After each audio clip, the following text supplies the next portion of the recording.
ګرانو کتونکو السلام علیکم.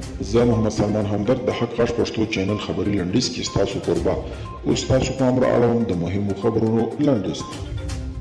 د پاکستان وزیر اعظم عمران خان وايي حیران دي چې پاکستان ولې چاپیریال ساتنې نړیوال کنفرانس ته نه دی وربلل شوی. د افغان حکومت مرکزي پلاوی ځینو غړو د امریکا کانګرس له غړو سره کتلي دي. د راپورونو له مخې د افغان حکومت د مذاکراتي پلاوي شجنه غړو د امریکا د کانګرس له ځینو غړو سره کتلي دي او پر افغان سولې خبري ورسره کړې دي. امریکا د جنایي جرمونو نړیوالې محکمې پر غړو بندیزونه لرې کړل.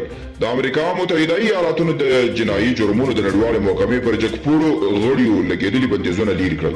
امریکا د بهرنیو چارو وزیر انټوني بلینکن د جمعې په ورځ وویل دا بندیزونه نه مناسب او نه هم ګټور او امریکا تایید کړی چې راتلونکي اونۍ به په هغه غونډه کې ګډون کوي چې په ویانا کې د ایران اټومي پروګرام پر موضوع بحث کوي. ویل کېږي چې امریکایي چارواکو له ایراني چارواکو سره د مخامخ خبرو وړاندیز هم کړی دی.